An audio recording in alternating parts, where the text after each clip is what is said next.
স্বপ্নে যদি কেউ দেখে সুন্দরী নারী, তার ভাগ্য ভালো, নবীজি হাদিসে বলছে। স্বপ্নে যদি কেউ দেখে ঘোড়ার উপরে সওয়ারি হয়েছে, তো দেশের যুদ্ধ লাগবে, এটা নবীজি হাদিসে বলছে। কেউ যদি স্বপ্নে দেখে নৌকায় আওয়ামী লীগ যারা করে খুব খুশি, তো যদি দেখে নৌকায় উঠছে, তো এর অর্থ হলো তার রিজিকে আল্লাহ ভরপুর বরকত দান করবেন। ধানের শীষ যারা করেন বেজার হয়ে লাভ নাই। কেউ যদি স্বপ্নে দেখে ধানের শীষ, গমের শীষ, তার রিজিকে আল্লাহ ভরপুর। স্বপ্ন বললে কি ঘটতে পারে? আমরা দুইটা ঘটনা শুনবো। কয়টা? মনে রাখবেন, দুনিয়ার সবচাইতে স্বপ্নের শ্রেষ্ঠ ব্যাখ্যাকারক ছিলেন উম্মতের মধ্যে, তার নাম মোহাম্মদ ইবনে সিরিন। বলেন কি নাম? আপনারা দেখবেন স্বপ্নের ব্যাখ্যা কিতাব পাওয়া যায়, বই পাওয়া যায়। এই লেখক হলেন মোহাম্মদ ইবনে সিরিন। এই মোহাম্মদ ইবনে সিরিনের কাছে এক লোক গেছে, যাওয়ার পর কয়, হুজুর আমি স্বপ্নে দেখলাম। কি স্বপ্ন দেখলাম? কয় আমি স্বপ্নে দেখলাম আমার হাতে একটা কাঁচ, এই কাচের ভিতর পানি আছে, গ্লাস আমি দেখলাম, গ্লাসের মধ্যে পানি আছে, গ্লাসটা ভেঙে গেছে তবে পানি পড়ে নাই, গ্লাস ভেঙে গেছে তবে পানি পড়ে নাই। মোহাম্মদ ইবনে সিরিন বললেন, তুমি এই স্বপ্ন দেখো নাই? কি বললেন? কয় হুজুর দেখছি। কয় না না দেখো নাই। কয় দেখছি। কয় মনে রাখবা, যদি না দেখাও থাকো, আমি যদি স্বপ্নের ব্যাখ্যা দিয়ে দিই তাহলে বিপদে পড়বা। কয় বলেন। মোহাম্মদ ইবনে সিরিন বললেন, তোমার বিবি মারা যাবে, তোমার বিবির পেটে সন্তান আছে, ওই সন্তানটা বেঁচে যাবে, তোমার বিবি মারা যাবে। পানি থেকে যাওয়ার ব্যাখ্যা হলো তোমার সন্তানটা থেকে যাবে, কাজ ভেঙে যাওয়ার ব্যাখ্যা হলো তোমার বিবি মারা যাবে। একটু পর কয়, হুজুর আমি তো স্বপ্ন দেখি নাই। কয় যা বলছি হয়ে যাবে। কিছুদিন পর দেখা যায় অথবা পরের দিন সন্তান প্রসবের সময় তার বিবি মারা যায়, তার সন্তানটা বেঁচে যায়। সুবহানাল্লাহ। দেখছেন, মিথ্যা কথা বলছে। ওই যে নবীজি না বলছেন, স্বপ্ন আন্দাজিও বলবা না, বললে ব্যাখ্যা যেটা দিবি এটা হয়ে যাবে। তো নবীজি বলে দিলেন এটা তো এরকম। মোহাম্মদ ইবনে সিরিন বললেন এটা এরকম। আরেক ব্যক্তি হযরত ওমরের কাছে আসছে, আসার পর কয়, আমিরুল মুমিনিন আমি স্বপ্নে দেখলাম সবুজ শস্য শ্যামলা ফসল আমি দেখলাম। এই ফসল দেখার পর দেখি আবার ফসল শুকায়া যায়, আবার দেখলাম ফসল সজীব হয়, আবার ফসল শুকিয়ে যায়। ওমর কয় আসলে দেখছো? কয় হ্যাঁ। হযরত ওমর কয়, তুমি এখন ইমানদার, কিছুদিন পরে বেঈমান হবা।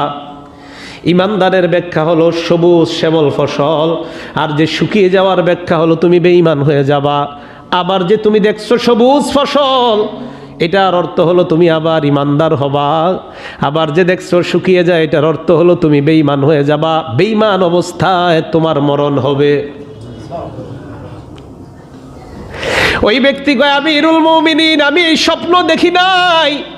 হযরত ওমর কয়, কিছু করার নাই, ইউসুফ নবীর কাছে যেই দুই যুবক স্বপ্ন বলেছিল, ওই দুই যুবক এই স্বপ্ন দেখে নাই। কিন্তু হযরত ইউসুফ যেই ব্যাখ্যা দিয়েছে হয়ে গিয়েছে, আমি ওমর যেই ব্যাখ্যা দিলাম হয়ে যাবে, কিছু করার নাই। আমার ব্যাখ্যার সপক্ষে কোরআনের আয়াত পাওয়া যায়। 3 নাম্বার পারার শেষ পৃষ্ঠাে আল্লাহ বলেন, কিছু মানুষ আছে এমন, ঈমান আনবে আবার বেঈমান হয়ে যাবে, আবার ঈমান আনবে আবার বেঈমান হয়ে যাবে। ওই বেঈমান অবস্থায় তাদের মৃত্যু হয়ে যাবে। ওই লোক কয়, আমি তো এমন স্বপ্ন দেখি নাই। হযরত ওমর কয়, কিছু করার নাই, যেটা বললাম সেটা হয়ে যাবে। আন্দাজি স্বপ্ন বললেন না কিন্তু কাউকে।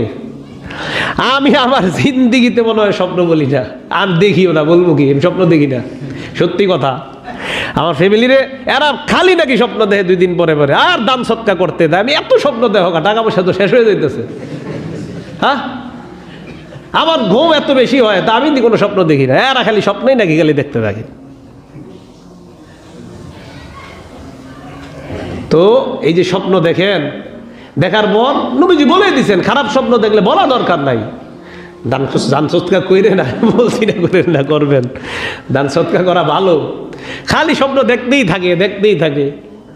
তো যা কল্পনা করে এগুলা দেখে রাতের বেলা। তো যেটা বলতেছিলাম, স্বপ্ন যদি খারাপ দেখে, নবীজি তো আমল শিখিয়ে দিছে। বাম পাশে থুতু দিবা 3 বার, আল্লাহর কাছে বানা চাইবা 3 বার, বানা চাইবা, যেই পাশে আসো বিপরীত পাশ হয়ে যাবে। তো এটা আর কাউকে বলা দরকার কি? বলেন, নবীজি বলছে, এই আমল করার পরে আমি নবী বললাম, ফাইন্নাহা লা তাদুররু, এই স্বপ্ন তোমার কোনো ক্ষতি করবে না। তুমি এটা বলা দরকার কি? আবার আপনি বলতেছেন তো আবার মিথ্যা বানায়া। আল্লাহ আমাদেরকে হেফাজত করেন। কথাগুলো কি মনে থাকবে? তো এক ব্যক্তি নবীজির কাছে আসছে, এটা হাদিস। আয়েশা কয়, হুজুর আমি স্বপ্নে দেখলাম কান্না রাসি কুতিয়া, আমার মাথা কাটা হইতেছে। কি কাটা হয়? মাথা। নবী এই স্বপ্ন শোনার পর হেসে দিলেন, হাসলেন। ওই ব্যক্তি নবীর দিকে তাকায় রইলেন। আল্লাহর নবী কয়, শয়তান তোমার সাথে খেলা করছে স্বপ্নে। কে খেলা করছে? শয়তান। নবীজি বলেন, শয়তান যখন তোমাদের সাথে স্বপ্নে খেলা করে, ওই স্বপ্নের খেলা কাউকে বলা দরকার নাই। মনে থাকবেনি? তাহলে খারাপ স্বপ্ন দেখলে আমারও আপনারা মাঝে মাঝে জিজ্ঞাসা করেন অনেকে, আর আমি তো স্বপ্নের ব্যাখ্যাও দেই না, জিজ্ঞাসা করেও লাভ নাই। আমি তো স্বপ্নের ব্যাখ্যা যাই 4টা জানি, এটা আপনাদেরকে অনেক আগে দিয়ে দিছি। হাদিসে পাইছি আমি 4টা, এটা অনেক আগে দিছি। 6টা পেয়েছি, তার মধ্যে 4টা এটা সবসময় হাদিসে আমি পাইছি, এই জন্য বলে দিই। স্বপ্নে যদি কেউ দেখে সুন্দরী নারী, তার ভাগ্য ভালো, নবীজি হাদিসে বলছে। স্বপ্নে যদি কেউ দেখে ঘোড়ার উপরে সওয়ারি হয়েছে, তো দেশের যুদ্ধ লাগবে, এটা নবীজি হাদিসে বলছে। কেউ যদি স্বপ্নে দেখে নৌকায় আওয়ামী লীগ যারা করে খুব খুশি, তো যদি দেখে নৌকায় উঠছে, তো এর অর্থ হলো তার রিজিকে আল্লাহ ভরপুর বরকত দান করবেন। ধানের শীষ যারা করেন বেজার হয়ে লাভ নাই। কেউ যদি স্বপ্নে দেখে ধানের শীষ, গমের শীষ, তার রিজিকে আল্লাহ ভরপুর বরকত দান করবেন। কারণ আওয়ামী লীগ বিএনপি সবাই খুশি। তো নবী সাল্লাল্লাহু আলাইহি সাল্লাম এই স্বপ্নগুলা এটা বলে দিয়েছেন হাদিসের মধ্যে। এই জাতীয় স্বপ্ন যদি কেউ দেখেন, আমার জিজ্ঞাসা করবেন, আর এর বাইরে দেখলে আমার কোনোদিনও জিজ্ঞাসা করবেন না।